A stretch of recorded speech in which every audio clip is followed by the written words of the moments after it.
ಅದ ನಮ್ಮ ಮುಖ್ಯಮಂತ್ರಿಗಳಾಗಿದ್ದಂತ ಶ್ರೀ ಬಸವರಾಜ ಬೊಮ್ಮಾಯಿ ಅವರಿದ್ದಾಗ ನಮ್ಮ ರಾಜ್ಯದ ಉತ್ಪನ್ನ ಎಷ್ಟಿತ್ತು? ಆ ಸಂದರ್ಭದಲ್ಲಿ ನಮ್ಮ ರಾಜ್ಯದ ಉತ್ಪನ್ನ 2,29,000. ಅಣ್ಣ ಒಂದೇ ನಿಮಿಷ ಹೇಳಿ.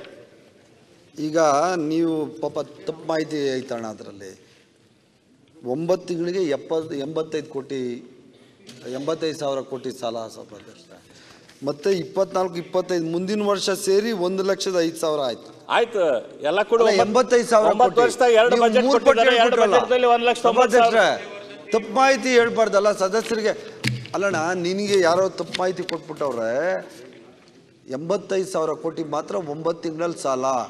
24-25 1,05,000, ಇನ್ನು ಮುಂದಿನ ವರ್ಷಕ್ಕೆ ಸೇರಿ 1,05,000 ಕೋಟಿ. ತಪ್ಪು ಮಾಹಿತಿ ಇದೆ ಅಣ್ಣ, ಅದಕ್ಕೆ ಸ್ವಲ್ಪ ಕರೆಕ್ಷನ್ ಮಾಡಿದೆ. ನನಗೆ ಮಾಹಿತಿ ತಪ್ಪಿಲ್ಲ, ನಾ ಹೇಳ್ತಾ ಇರೋದು ತಪ್ಪು ಮಾಹಿತಿ ಅಣ್ಣ. 100% ಓಕೆ. 9 ತಿಂಗಳಲ್ಲಿ ಸಿದ್ದರಾಮಯ್ಯವರು ಮಂಡಿಸಿದ 2ನೇ ಬಜೆಟ್. 1ನೇ ಬಜೆಟ್ದಲ್ಲಿ ಅವ್ರು ಹೇಳಿದ್ರು, ನಿಮ್ಮ ಉಬ್ಬಿದ ರಕ್ತನಾಳಗಳ ಸಮಸ್ಯೆಗೆ ಎವಿಸ್ ಆಸ್ಪತ್ರೆಯಲ್ಲಿ ಕೇವಲ 30 ನಿಮಿಷದ ಲೇಸರ್ ಚಿಕಿತ್ಸೆಯೊಂದಿಗೆ ಮುಕ್ತಿ ಹೊಂದಬಹುದು. ಹೆಚ್ಚಿನ ವಿವರಗಳಿಗಾಗಿ ಸಂಪರ್ಕಿಸಿ 8088837000. 85,818 ಕೋಟಿ ನಾವು ಸಾಲ ತೆಗೆದುಕೊಳ್ತೇವೆ ಅಂತ ಹೇಳಿ. ಈಗ 2ನೇ ಬಜೆಟ್ದಲ್ಲಿ 1,05,246 ಕೋಟಿ ಸೇರಿ ಸಾಲ ಅಂತ ತೆಗೆದುಕೊಂಡು ಇವೆರಡು ಕೂಡಿಸಿದ್ರೆ 1,91,000 ಕೋಟಿ ಇವತ್ತು ಸಾಲ ಆಗ್ತೈತಿ ರಾಜ್ಯಕ್ಕೆ. ಎರಡು ಸೇರಿ 9 ತಿಂಗಳಲ್ಲಿ ಅವರು ಮಂಡಿಸಿದಂಥ 2 ಬಜೆಟ್ಗಳು, ಈ 2 ಬಜೆಟ್ಗಳ ಒಟ್ಟು 1,90,000 ಕೋಟಿ ಆಗುತ್ತೆ.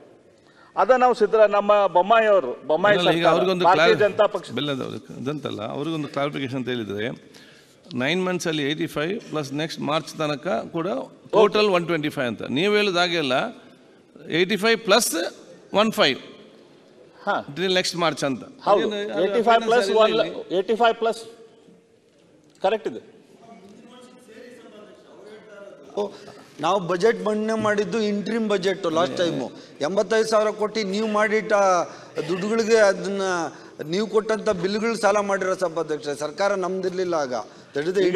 ಬೊಮ್ಮಾಯಿ ಅವರು ಇದ್ದಾಗ, ಬೊಮ್ಮಾಯಿ ಸರ್ಕಾರ ಇದ್ದಾಗ 2,29,560 ಕೋಟಿ ನಮ್ಮ ರಾಜ್ಯದ ಉತ್ಪನ್ನ ಇತ್ತು. ಆ ಸಂದರ್ಭದಲ್ಲಿ ಅಧ್ಯಕ್ಷರೇ, ನಮ್ಮ ರೆವಿನ್ಯೂ ಅದ ಹೇಳ್ತೇನೆ, ನಾ ಹೇಳ್ತೇನೆ